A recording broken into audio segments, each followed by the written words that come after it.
Magandang araw po muli. Ito po ang inyong lingkod, Ka-Johnny ng Johnny Tour TV. Ito ang Johnny Depp, usapang utang, usapang ula. So mga Ka-Johnny, mag-update lang po tayo na mga online lending platform na nakalist sa SEC. Kung yung mga ula ba rin na nakarehistro pa rin sa SEC hanggang ngayon. At updated na po ngayon ang list ng kanilang mga SEC ula online lending platforms as of August 30, 2024. Pero bago po lahat, maglalambing lang po ako sa inyo na sana po suportahan po ninyo.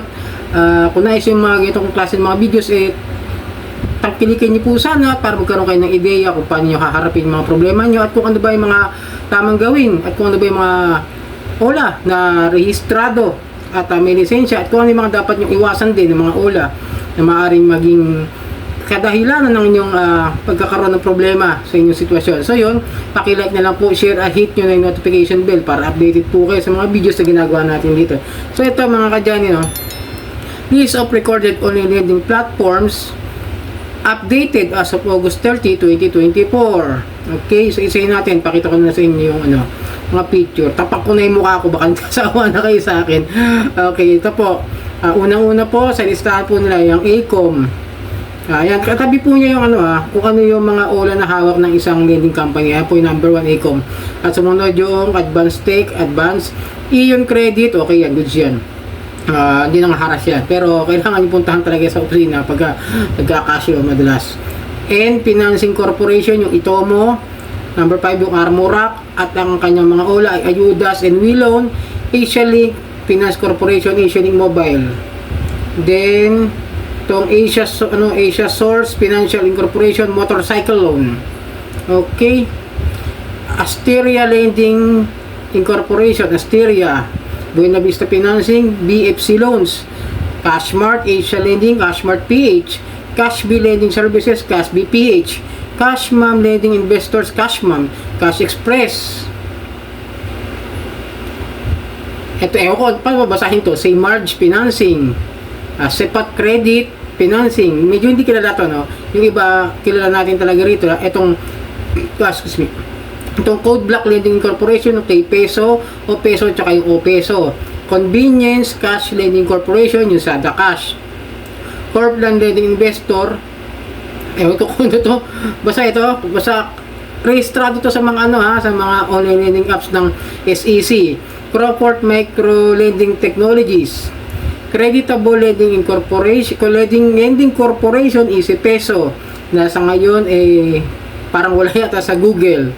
DF Credit Lending Corporation, Frontera. And then si Digido Finance, ang kasama niyan si Unipay tsaka si Una Cash. Yan mga sister company niyan, si Unipay, Una Cash at si Digido. Si Discovery Credit Solutions, si Dolphin Lending Investor, Peso Go at Microloan. Easy Cash Lending, Easy Cash. E-Barrow Lending Corporation, Halika Cash at Taga Cash. Eduk for All Lending, si Invested.ph. E-Generation Lending, ito po si Mr. Cash. E-Square Financing Corporation, Excellent Era Lending, si Support. Support yung yung ola niya. Hindi ko alam kung support to. Pero alam ko ito si Support Loan Apps to. F-Cash Global Lending Incorporation, Fastcash, F-Cash, Fastcash, BIP, Fastcash Loan. Ewan ko kung bakit andito to, pero nung 2020 nga, meron itong revocation. Hindi ko lang alam kung bakit. Baka nakapag-apply po ito ulit ng kanilang lisensya. Hindi ko po masagot ngayon kasi wala pong update dito. Basta kung ano yung updated dito na sinasabi ko sa inyo, yung makasama rito, yun po yung mga rehistrado mo ngayon sa SEC kasi updated nga, kaya yun lang masasabi ko at di ko pa kayang masagutin kung bakit nandito si Fcash. Kasi di ba kung napansin nyo, hindi ko nabanggit si Copperstone, wala nga, ibig sabihin wala na siya sa rehistrado. Pido PH, Pido Philippines Finance Technologies Incorporation, si Pita Cash, Finger Trip Lending, Big Loan, Per Circle Growth Finance, Per Circle ang kanyang ola, website siya. First Digital Finance Corporation, si Balikbayad at saka si Bilis, tsaka si FD, FC at si Lone Ranger. Plus Cash 101 Lending, Bali Loan at Lemon Loan. Ito yung na-raid Fuse Lending, G Credit. Global Dominion Financing. Ito yung may issue dun sa dati pa pero ayan ko kung naayusan nila to. Golden Legacy Lending, Tingnan nyo na lang, di ko ano yung mga ano niya, di kilala eh. Si Grab Financial Services Philippines, si HC Consumer Finance, si My Home Credit, Hyphen Lending, si Peso Wallet at Credit Cash, Kupan Lending Technology, si Cashme, Easy Loan, Suki Loan at si Cashwow po yan. iDirect Finance Company, si Direct Loan, iFund Lending Corporation, si Madalone, Inclusive Credit Lending Incorporation, si Pinoy Peso, Jungle Lending, si Jungle, website din siguro kasi yung nakalagay, HTTPS, Kaya Mo Atlas Lending, Kaya Mo, Kidmanch Lending, iba rito, Facebook naman siya daw, nakalagay sa kanya, Facebook advertisement, King Cash Lending Investors Incorporation, Instacash, si Kusog Pera, under siya ni Kusog Pera, Asis na pera po ang ulan niya na nawawala po ngayon sa Play Store din. Kibico Lending, Kibico PH, Lipgen Lending, si Peso House, LF Lending Services, Facebook, Instagram at kung ano na yung mga kanyang pangapautang sa social media. LHL Online Lending, si pautang online at si pautang peso. Okay? Link Credit Lending, si iPeso at si Peso In. Lone Star Lending Group Corporation, Lone Star Lending, Lucky Shell Finance Tech Lending, Lucky Peso, May Pera, Mi Peso, Magician of Money Lending Corporation, Pera Mo, Mali Lending Corporation, si Mabilis Cash po, Masaganang Buhay Finance, si Peso Loan po, Microdot Lending Corporation, Credit Cash, Credit Peso, Cash Baka, Cash Mabilis at si Go Peso, si Moneycat Financing, Moneycat, OneClickMoney.ph, Mr. Angel Credit Corporation, Quick Loans Online, website po siya. My Cash Lending Investors, si Paghiram, Peso Online at si PH Packet, bulol na naman ako dung. My Loan Lending Investors, si Peso Cash. Neuron Credit Financing Company, si Atome po. New Cross Credit and Financing Gate, Uploan PH. Infinite Lending Corporation, Infinite.com.ph, Facebook ads siya po. Nakakapag-loan pa rin naman. Online Loan Pilipinas Financing, registrado pa rin po yan. Kaya kung may nagsasabi dyan na revoke yan, ewan ko po. Saan nyo nakukuha yan? Ito na po, updated na po itong list. Online Loans Pilipinas. Palu Financing Corporation, sa Kasyalo po. Ayan, kapag nagsabi rin dito na ito, i-revoke, ewan ko po, kung itong barbero lang siguro yon. Pera 247 Lending Corporation, Pera 247, Pera Jet Lending Corporation, Pera Jet, Peso Ready Financing Company, Peso Ready, Philippine Cash Trout Lending, Peso Mio, Mukasa at Casyoyo, Philippine Rock Financing, Pesos.ph, Philippine Top Platinum Lending Corporation, Prime Loan po, Philippine Business Lending, si B Plus po, Plentina Lending Corporation, Plentina.com, Prima Fintech, Light Credit, Peso Packet at Prima Loan. Ayan po. Prime Global Finance, PG Finance. Kala ko tuloy PG. Parang gutom. Joke lang po yun. Core Financing Corporation, Madali Loan. Regional Finance Loan Application Portal via RFC website po. Right Choice Lending, My RCF at My Right Choice. Royal Yuhu Lending Investors Corporation, Happy Pera 2. Rusco, radio advertisement. Okay, sa ano lang ito sa advertisement ng Facebook, social media. Score 1 Financing Corporation, ePerash, C-Money Credit, S-Pay Later at S-Loans, Shopee. Yun po yun. Singularity Lending, El Peso at Peso Plus po. Snap Cash, Masaya Cash, Peso to You, Cash ni Juan, Peso to Go at Jet Peso po. Street Corner, si Shopee Lending pala, si Pinbro pala, ito pala muna. Kasama rin po sa CIC yan ha. Street Corner Lending Corporation, Akulako. Suki Financing po. Sumisyo Motor Finance, Sumisyo.